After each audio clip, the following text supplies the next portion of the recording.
Donc bonjour à tous, aujourd'hui nous allons revoir ensemble le Thompson M1A1 du Marex, réplique qui s'inscrit dans la gamme légende de la marque. Comme toujours, si jamais vous souhaitez vous faire votre propre avis sur cette réplique sans avoir à m'entendre parler, je vous redirige via les fiches YouTube vers ma vidéo précédente où en fait je présente cette arme sans parler pendant une session de tir. Ceci étant dit, intéressons-nous sans plus tarder à ce modèle, et comme pour tous les autres modèles Legends que j'ai présentés, on va rapidement faire un historique de l'arme dont est tirée cette réplique.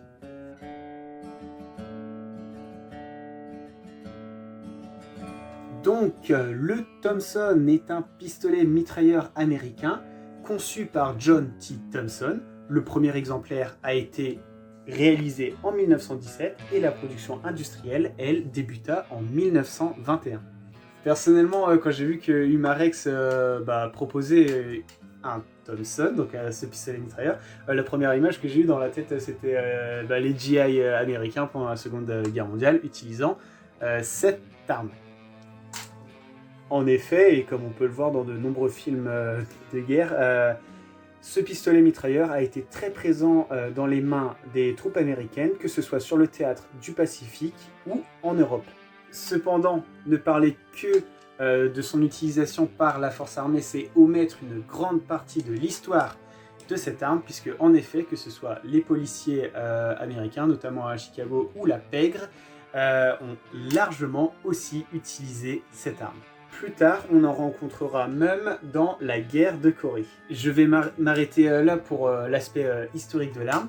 Je vais vous mettre en fiche YouTube, ici, si je fais bien mon travail, une vidéo une vidéo de Taprac Cajoubert qui présente le Thompson, mais un vrai Thompson, donc qui tire de vraies balles, et qui raconte en fait des anecdotes très intéressantes concernant l'élaboration de ce modèle, tout en expliquant aussi toute la partie mécanique de l'arme, chose qui, pour être parfaitement honnête, m'échappe un peu beaucoup. Maintenant, place à la réplique en elle-même, donc celle-ci, et quoi de mieux pour commencer que de s'intéresser à ses caractéristiques générales.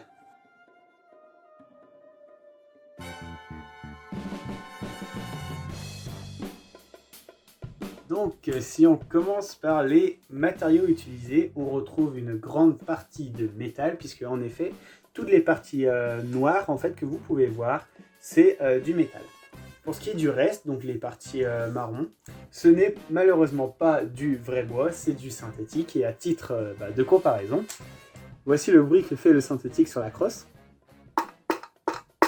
Et si je compare avec la carabine Walther, Lever Action, qui est en véritable bois, voici le bruit qu'on a. On sent vraiment quand on tient la crosse que ouais, c'est quand même un petit peu plus frêle que la crosse de la carabine Walther. Mais je dois dire quand même que ce défaut est quand même contrebalancé par le travail apporté par Umarex.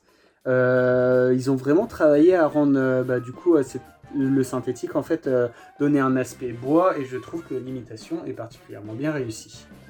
Tout cela nous amène à parler du poids et compter en fait un poids total, donc quand l'arme est prête à tirer, de 3,5 kg. Et à titre de comparaison toujours, et qui s'y prête très bien à la vidéo, son homologue allemand, le MP40 de la gamme Legends aussi, lui aussi fait 3,5 kg. Ce poids de 3,5 kg n'est pas forcément des plus réalistes. Le modèle original, on pouvait facilement rajouter plus de 1 kg pour atteindre plus de 4,5 kg. Mais ça a au moins l'avantage d'être maniable par toutes les personnes sans avoir à trop se fatiguer à porter quelque chose de super lourd. À deux mains, 3,5 kg, ça se porte vraiment très bien. Si on s'intéresse à la longueur maintenant, vous pouvez compter une longueur totale de 80 cm, donc de la fin du canon jusqu'à l'extrémité de la crosse.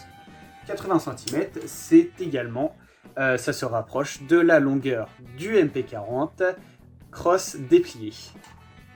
Alors, pour ce qui est du canon lui-même, comptez un canon de 30 cm, et il faut préciser que c'est un canon lisse. Dans le domaine des organes de visée, maintenant, on retrouve du coup en extrémité de canon du coup un guidon fixe, mais surtout On retrouve à l'arrière une hausse qu'on appelle à œilleton. À œilleton en fait parce que vous voyez que la hausse, il y a un petit trou dedans. Et en fait, ce genre d'optique permet de prendre rapidement en acquisition ses cibles. Et en fait, pour viser avec ce genre d'optique, il faut que le guidon, c'est un peu compliqué comme ça, il faut que le guidon soit bien au centre en fait de l'œilleton. Ces organes de visée ne sont pas... je ne trouve plus mes mots. Ces organes de visée ne sont pas réglables. Cependant, ce n'est pas forcément un mal puisque de base, hein, on arrive, à distance pas trop éloignée quand même, hein, mais on arrive à toucher ces cibles hein, en respectant du coup le guidon qui se trouve donc bien au centre de l'œilleton quand on prend en visée. Comme pour les autres armes Legends de la gamme d'Umarex, la firme a apporté sa touche personnelle du coup en vieillissant le métal, ce qui donne en fait un peu l'impression que l'arme a vécu a une histoire derrière elle, ce qui est toujours je trouve très sympa, notamment quand on parle d'armes mythiques du passé. En dernière caractéristique générale, on peut mentionner ce...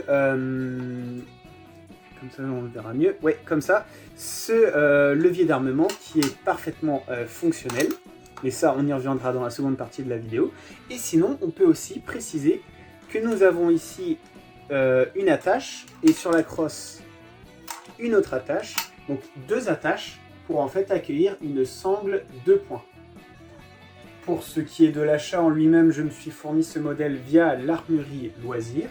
Mais comme toujours, il existe différents sites proposant ce modèle et je mettrai des liens dans la description si ça en intéresse certains. Avec une puissance annoncée de 7,5 joules, cette réplique se classe en catégorie D et seulement une pièce d'identité témoignant de votre majorité vous sera demandée pour acquérir ce modèle.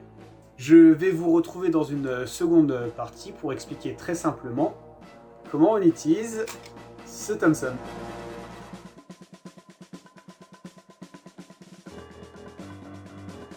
Hop là, donc on se retrouve pour parler du fonctionnement du Thompson de Umarex.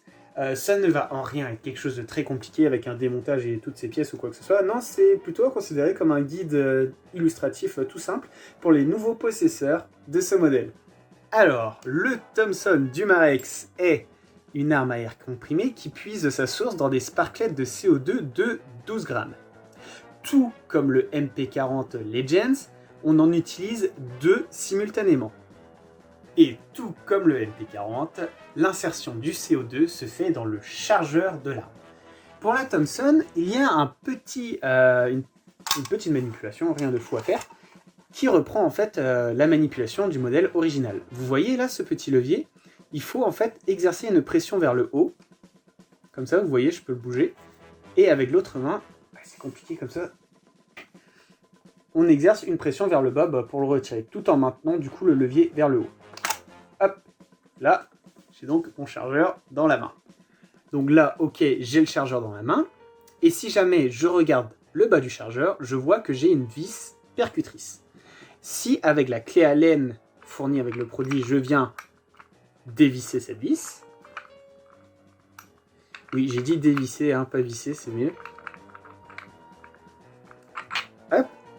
Donc, j'ai dévissé. J'ai accès, en fait, à l'emplacement où va venir se loger le CO2. Le fait qu'on utilise 2 sparklets simultanément implique qu'il y a un sens dans lequel on va les insérer.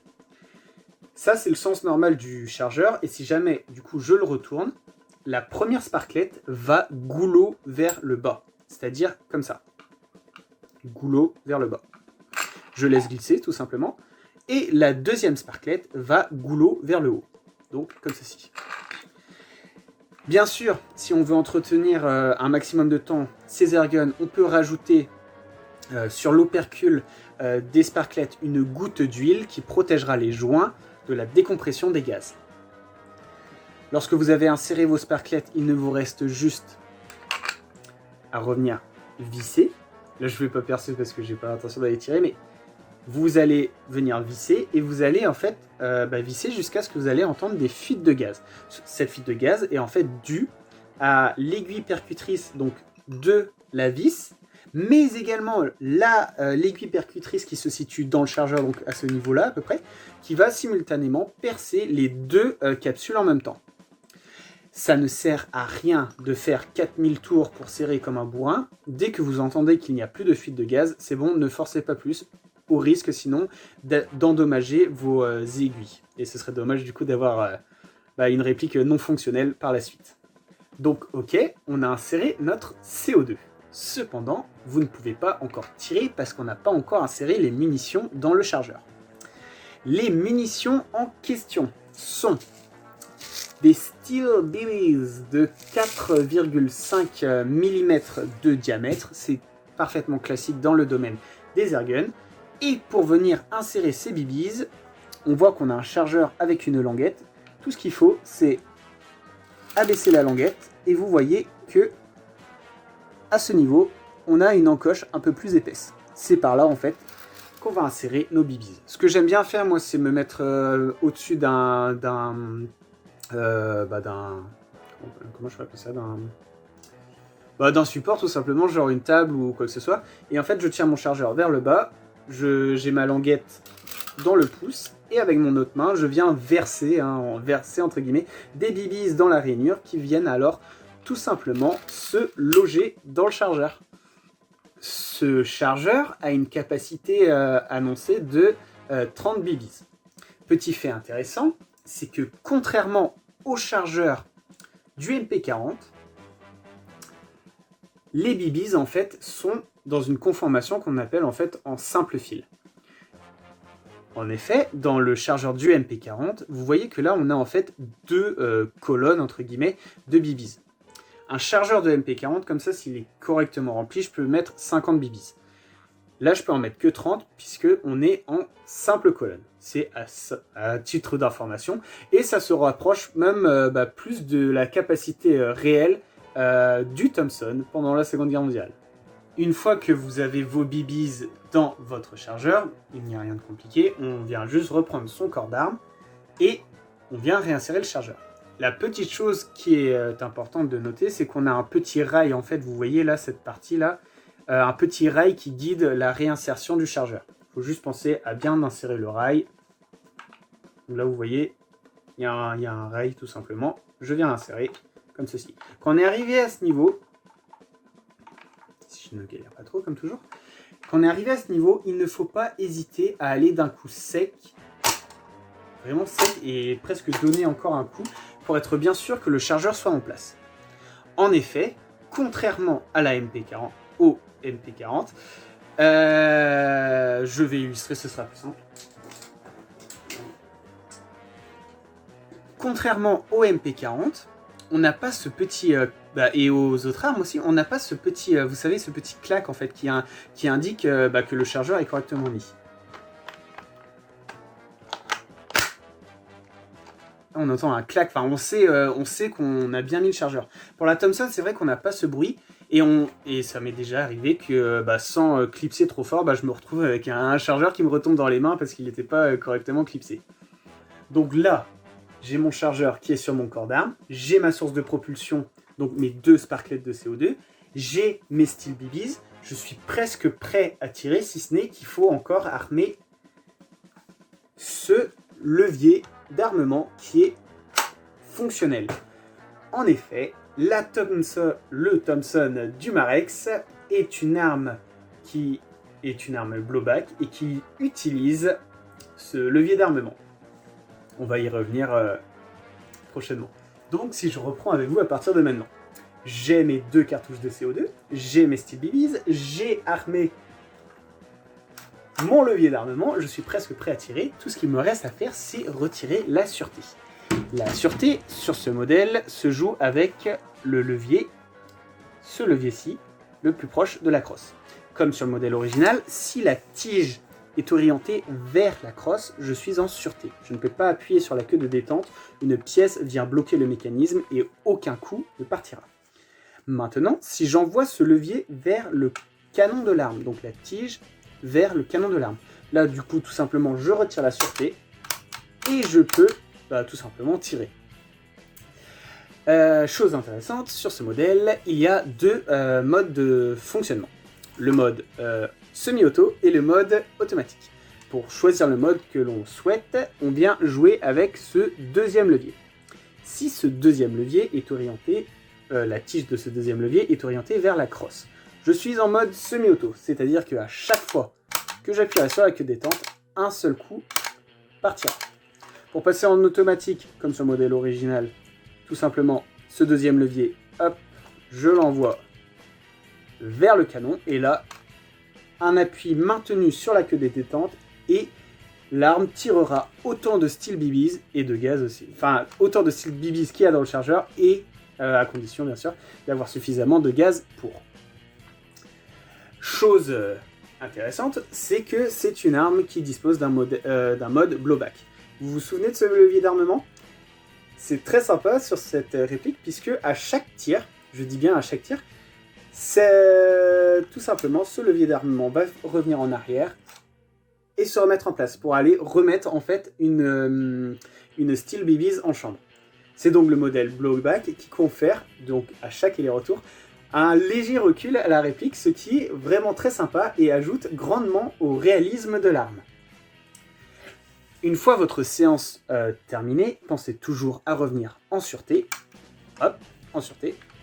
Et lorsque vous avez entièrement terminé votre séance, pensez toujours que je vois bien. Déjà, retirez le chargeur. Je vous rappelle, le chargeur, j'envoie ce levier vers le haut. J'exerce une pression avec mon autre main vers le bas. Hop, là je l'ai retiré. Mais surtout, on retire toujours en fin de séance, avant de ranger son arme, on retire toujours les sparklets de CO2. En effet, dans le domaine des airguns, il n'est jamais conseillé de laisser des sparklets en place dans ces répliques, au risque d'abîmer prématurément ses joints. En effet, si jamais on laisse en fait une pression constante dans les chargeurs, les joints se détérioreront beaucoup plus rapidement et votre réplique s'usera bien plus vite. Donc voilà pour cette seconde partie. Je vous retrouve tout de suite pour une partie très courte de commentaires.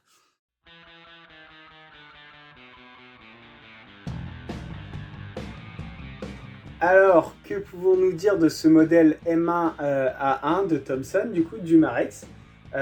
Tout simplement, je pense que on peut dire que c'est une réplique qui se veut particulièrement réaliste, qui s'inspire grandement du modèle original. On a affaire à une réplique à l'échelle 1.1 qui reprend de très nombreux détails de l'arme d'origine, que ce soit tout simplement les sélecteurs qui sont parfaitement fidèles au modèle d'origine. Bien entendu, la hausse à œilleton qui est caractéristique aussi de cette Thomson. L'échelle 1.1 ou tout simplement encore, bien entendu, ne pas oublier ce petit levier pour enlever le chargeur. On a vraiment affaire à une réplique qui se rapproche énormément du modèle original, et en plus l'ajout du blowback joue encore dans cette direction en ajoutant encore plus une touche de réalisme. C'est un airgun, je pense, qui ravira absolument les personnes fans des répliques de la Seconde Guerre mondiale. Bon, si je devais faire quelques petits reproches, le plus gros que j'aurais à faire sans doute, c'est qu'il est dommage que ces parties brunes là ne soient pas en bois. Ça aurait été vraiment parfait, quoi. Mais bon, j'imagine on peut pas tout avoir. Néanmoins, on peut quand même mentionner le fait que le synthétique a été particulièrement travaillé et l'imitation reste plus que convaincante, à mon goût du moins. Autre petit défaut, mais ça c'est commun à toutes les armes automatiques à CO2, c'est la surconsommation de CO2. Avec 2 sparklets en mode automatique, vous ferez quoi ? Allez, grand max 2 chargeurs, et encore arrivé à la fin du deuxième chargeur, vous commencerez déjà à sentir une perte de puissance dans la réplique. Et en plus, si vous tirez tout le temps en full auto, À la fin, quand il n'y aura plus trop de gaz, vous risquez d'avoir des... Bon, rien de grave, hein, mais des petits problèmes avec votre système blowback qui risquent de coincer un peu. Donc oui, bon, ça c'est normal hein, pour les armes automatiques à CO2. Autre défaut, c'est comme la MP40, c'est que cette arme n'est pas facilement démontable. On a bien des vis que l'on peut venir dévisser si on sait ce qu'on fait, mais ce que je veux dire par pas facilement démontable, c'est qu'on n'a pas de mécanisme en fait qui permet de séparer facilement par exemple le canon de la carcasse. Ouais, faut quand même avoir des outils un petit peu spécifiques si on veut vraiment s'intéresser à l'intérieur de la réplique. Je le rappelle, ce sont vraiment des petits défauts et je trouve cette réplique particulièrement convaincante. C'est toujours un plaisir d'utiliser la gamme Legends du Marex. Ils m'ont une fois de plus convaincu avec ce modèle. Bien, je pense avoir dit ce que je souhaitais dire sur cette réplique. Il ne me reste quant à moi plus qu'à vous dire salut déjà. Petit 2, prenez soin de vous. Et petit 3, prenez du fun dans vos sessions de tir, c'est toujours le plus important. Et il ne me reste plus qu'à vous dire salut. Salut les gens.